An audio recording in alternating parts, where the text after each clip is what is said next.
Numbers chapter 18.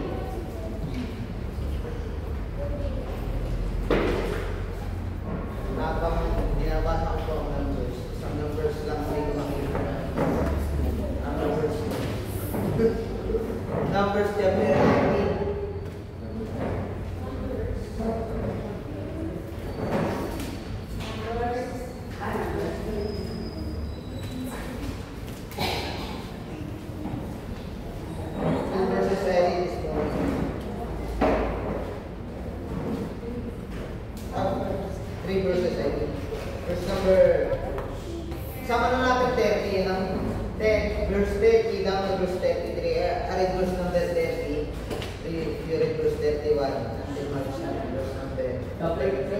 Numbers chapter 13, and in verse number 30, you read verse 31 till verse number 33. Are you there?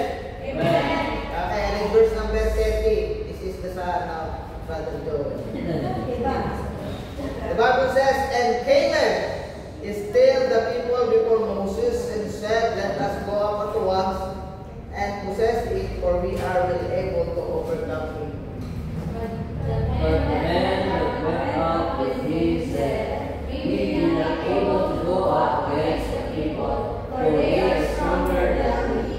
And they brought up an evil report of the land which they had searched unto the children of Israel, saying, the land through which we have gone to search it is a land that eateth up the inhabitants thereof, and all the people that we saw in it are men of a great stature. Last verse of the go. And there is no giants which come with giants and river in our own sides, as grasshoppers, and we are in their sides. Let's pray, please. Praise God and Heavenly Father, this morning we come to you in the throne of grace. Lord, forgive us our iniquity. Cleanse our heart and mind. Give us a humble spirit, submissive mind to your word and to your will. On this stage we ask in the most precious name of our Lord Jesus Christ. Amen. Thank you, be seated. You know, this is the story of the children of Israel. You know, children of Israel is the people of God. During that time, nandun po si Caleb at si Joshua. Si Caleb and Joshua is the people na kung saan in-appoint ni Moses to spy the the land of Canaan. But, nano po yung 12 spy, yung 10 spy ay nag-report sila ng negative report. But Caleb and Joshua is the people that think positive, that we conquer the land of Canaan, or the promised land. And this morning, there's not a victory in Jesus. And the title of the message this morning, I would like to share to you the message entitled, Victory Over the Battle. Victory over the battle. This is the children of Israel, sabi ni Caleb and Joshua. Sabi ni children of Israel, we saw the sons of Anak. Si Anak pala may anak. Sons of Anak No? Sons of Anak saw there.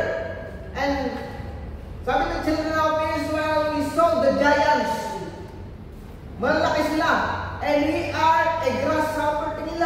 Nila sa ating tipaklong. Ang lilit natin, giant sila. Paano tayo mananalo sa battle? Makapasin nyo, verse number 30. Sabi ni Caleb ba ito? Sabi ng anak ni Brother Joel. And Caleb still the people for Moses and said, let us go up at once and possess it, for we are well able to overcome it. Kaya natin yan. Mananalo tayo sa digmaan dahil kasama natin ang Diyos. Verse 32, and they brought up an evil report of the land which they had searched unto the children of Israel. Verse 33, and there we saw the giants, the sons of Anak, which comes of the giants, and we are in our own sight as grasshopper, and so we were in their sight. Number 1, victory over the world. Yung sanlibutan na yan, maaaring may mga bagay na humahadla. Alam nyo, sa buhay Kristiyano, sometimes may mga balakid kung bakit ang isang Kristiyano hindi makasulong. Bakit? They think negatively. Nag-iisip sila ng mga negatibo. Hindi natin kaya yan. Nakagaya ng sinabi ng children of Israel, we saw the sons of Anak. Andun, mga giant ang lalaki. Tingin nila sa atin para lamang tipaklong. Paano tayo mananalo? You know, promised land is a land that floweth with milk and honey. Hindi po ibig sabihin na yung dagat pumupal sa lupa. Ibig sabihin po yung promised land sa ating Bible, sa ganang lugar. Sabi nga ng Bible, yung cluster of grapes doon, ang lalaki. 2 taong bumubuhat. Imagine, di ko alam kung gano'ng kalaki yung cluster of grapes. Siguro ang isang piraso ng grapes. Siguro kasi laki ng pulo ng electric fan. Kasi 2 taong nagbubot eh. Yun yung cluster of grapes. Flowing with milk and honey. Bakit ko sinabi flowing with milk and honey? Kasi yung mga baka ron, matataba. Kaya biblical pala yung mataba. Sabi ng Bible, make thyself fat. Nasa Bible yun. Kaya pag lumulubo ka or bumibilog ka, ibig sabihin, yung biyaya ng Panginoon sa iyo sa gana.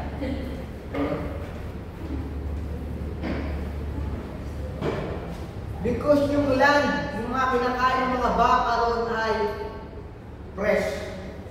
Kaya sabi ng Bible, flowing with milk and honey. Pag sinabi flowing with milk and honey, kasi yung mga honey ron, siguro ang leader doon ay si Jollibee. Ang lalaki, sagana, fresh, pure honey. Pero, paano mo malalaman daw na ang honey ay fresh? Pag inilagay mo sa rep yan, at nabuo yan, hindi yan pure. At kapag itinaubo yan at walang natira doon sa bottle, hindi yan pure. Kasi ang pure honey, kapag inilagay mo sa bottle, tinaktak mo, hindi yan biglang bumababa. Kaya akala niyo yung nabibili niyo sa labas, pure, hindi pure. May halo yun. May halo yung kalamansi at saka sugar. Bakit sinabi flower with in honey? Because yung honey doon, yung mga petals ng flower doon na kinakain ng mga bees, laging fresh. Ewan mo bakit po maraming Kristiyano hindi makapaglingkod? Minsan, andon agad ang init sa una. Pagdating sa huli, nagkaroon ng problema, nawawala. Kumbaga, lingas pugod. Pag nagkaroon ng problema, biglang maayaw. Bakit? Kasi nakukonter sila ng mga bagay na dumidistract sa kanya. Number 1 is victory over the world. Number 2, victory over our weaknesses. Yung ating mga kahinaan, alam mo, you are weak without God's word. I am weak without God's word. Kaya nga mayroong kasabihan, one day without prayer equivalent, 1 week you are weak. One day without reading your Bible equivalent to 1 week you are weak. Kaya nga that's why napakalaki ng Word of God at ng prayer. Number 1, victory over the Word. Number 2 is victory over our weaknesses. And lastly, tapos na po tayo. Verse 30. And there we saw the giants, the sons of Anak, which come of the giants, and we are in our own sight as grasshopper, and so we were in their sight. And lastly, victory over our worries. Yung mga alalahanin, ito bang event na darating, makakaya ba natin ito? Ito bang darating na DBBS kaya ito ba? Magiging tagumpay kaya tayo. Sometimes may mga bagay tayo, nag-aalala tayo. Kung mangyayari ba ito? Yun ba? Negative. Imposible. Imposible talaga kung sa iyong kakayahan.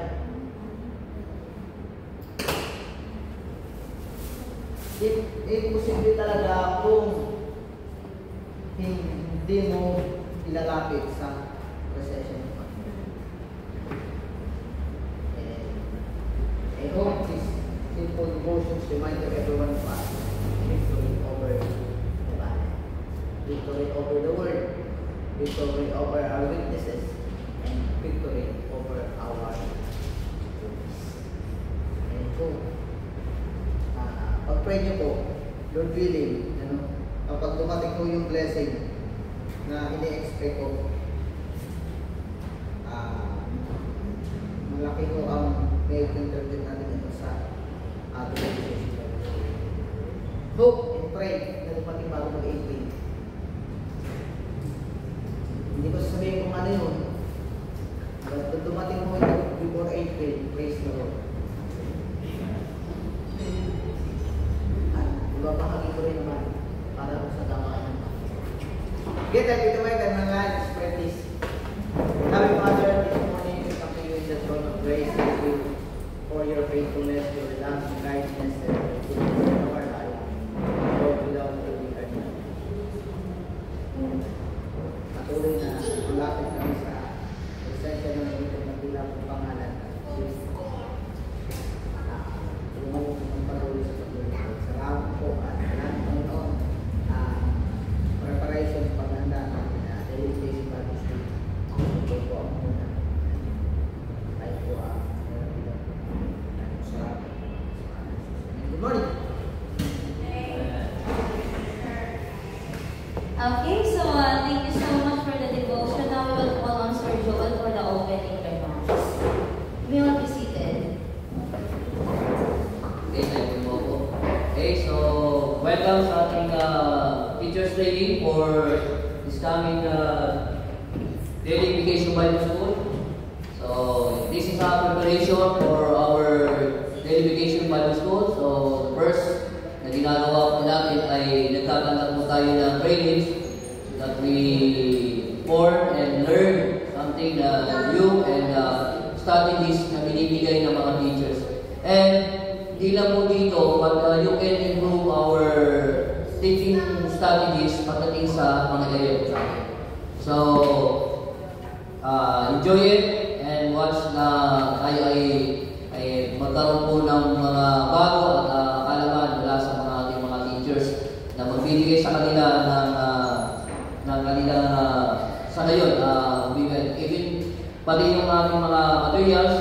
So, again, magpasalamat ako bagong sa mga dedicated teachers and of course, Ma'am Joliet po and Sister Milka, Sister Abby, thank you po sa preparation na ginagawa and of course, sa mga teachers na nasa Goodness class na area and I hope this Vacation Bible School ay magkaroon ulit tayo ng mga bagong area. And ito naman po ang nagiging bunga niya at hindi tayo pwedeng titigil sa pagtuturo kasi may mga kabataan na kailangan ng teachers at tayo po yun, walang iba ang matuturo sa kanila na inaasahan, only the teachers. Itong sa ginagawa natin ay masigit pa ito sa profesyon bilang guro. Kasi ang ating ang ano natin dito ay will ng Panginoon Diyos ang sa ating sinusunod. Okay? At tayo ay nangangako at sumusumpa na tutuparin natin yung mga bagay na prinsipyo na tinuturo ng ating simbahan na makakarating sa ating mga good news class area natin sa pamamagitan po ng Vacation Bible School. So, ready na ba lahat? Amen. So, okay, let's welcome again everyone. So, for next ating may call again, Sister Nika po. Thank you po. Okay. So once again, good morning and welcome to our teachers training this 2025. So as you all can see, we have the DCS kids with us as they are part of the program. They will be singing with Teacher Abby the songs of the DBBS, for the DBBS, and you can use that all throughout the year.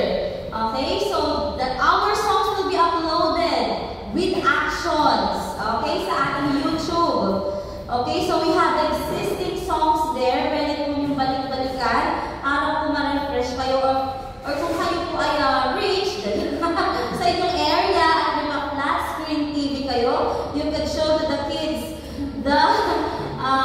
you can play it, okay, sa YouTube. And if you're one of the person na natakpo ni Sister Abby for the shooting, ayan, hindi ko balilan, kundi magbibideo, isa po kayong artista, that is a privilege that your voice, your talent can be seen and can be heard throughout the whole world kasi ang YouTube ay sa buong mundo po yan. So, hindi po tayo limited sa Philippines, okay? Ano tayo? International, worldwide, okay? And syempre, to really be able to teach the Christian songs. Hindi lang si mga Chuchu TV ang pwede, hindi lang si Coco Melon ang pwedeng sumikat. Dapat mas sumisikat ang mga kantang awitin para sa Panginoon. Okay? So, kung meron po kayong mga anak, let them sing. I so happy. May naka-download sa phone ng mami niya. Nung 2 years old, 1 year old yata, this is the day, and then ginagaya niya. So, that is a good part in helping them to grow in Christ. Okay? So, singing Christian songs makes them feel that God loves them, and eventually, they will really feel the love coming from our Lord Jesus Christ. Not only bringing them here, because ganun din ako dati, but the songs also touch my life. That's why na-convict ako ng Holy Spirit na magpapaptaise ka na, anak ka na ng Diyos eh. If you know the title, Will of the Wind, hindi yung A Willow in the Wind, ayan. the will of the wind, willow in the wind. Okay, sabi doon, Lord, in the quiet of my lonely room, you touch me like a rose and watch me bloom. Ang chorus nun, chorus is, like a willow in the wind, bend me, like a letter signed with love, send me, Lord, you will, and like a, basta yun, I'm getting old, nakakalimutan. But anyway, so, ang mga songs ay part of teaching the children God's Word. Okay, so you cannot teach the children the songs of the artista sa labas, mga Bruno Mars, okay, they could not change lives. Okay, yung pinapakinggan ng mga bata sa Spotify or YouTube, that will not change their lives. It will just bring them knowledge, but it will not change their lives. Okay, so thank you. Now I will just first, mamaya na po tayo mag-icebreaker. Ayan, so first, before we hear the singing in preparation for the general session orientation for teachers, so you all have this one. If you are registered, we are giving you the 3 papers po yan. My program, my teacher's training manual, and the general session and orientation for teachers. Ayan. So, bali dapat po 3 paper yan. Okay, so, please pray na magkaroon din po tayo ng, again, this year, 2025, ng parang laminated ID, hindi pa po PVC, hindi pa po natin kaya yun, but we will try our best na makapal na po yung PVC ID po, PVC, laminated ID po natin. Lalakas na po dala. But yung nakalagay po sa pinakababa dito, a teacher must do, ay nakalagay po yung sa likod nung ID nung previous. Yung a teacher must do. Number 1, basahin po natin sa lahat ng mga teachers. I hope we can read properly and loudly. Okay, so a teacher must do number 1, read songs every week. Number 2, pray for the students. Number 3, reach the students' family. And prepare for your lessons ahead of time. Number 5, always include the gospel after your lessons. Number 6, be great. Number 7, follow your time and program flow. Number 8, always wear your kids' uniform and be modest. Number 9, record and check the attendance routine. And number 10, correct them logically in accordance to God's Word. Now, if you have something to add in your mind, you could make your own 10 commandments. Okay? So, ito po ay 10 lang. Okay, pinatter lang po natin sa 10 commandments kasi pag sobrang dami na hindi natin maalala. So, make it simple and concise. But if you could add, no problem. As a teacher, we need to be 2 steps ahead of our students. Okay, so this is since last year lang to. Ngayon, 2025, pwede madagdagan based sa inyong pong experience and based sa inyong pong kaalaman sa inyong area and students. Now, may elaborate po ako. Yan, medyo yun mahaba-haba. So, parang ito po yung magiging isa sa mga, yung mahaba po dyan. Ayan, mahaba-haba. So, mamaya po we will discuss that. But first, we will be hearing songs. Ayan, from day 1 to day 3. Watch out po for the YouTube kasi start na po kayo mag-recording and hindi ba po for editing pa. Ayan. So, wag po kayo mag-alala. I-run lang po natin ngayon and then makikita niyo po ito possible by end of March lahat ng songs na gagamitin natin from day 1 to 3 and you could use that, you could utilize the song until God calls us home. Ayan. So, let us sing. Let us call the DCS students as they will sing with Teacher Abby. So, let's call on Teacher Abby with the DCS students.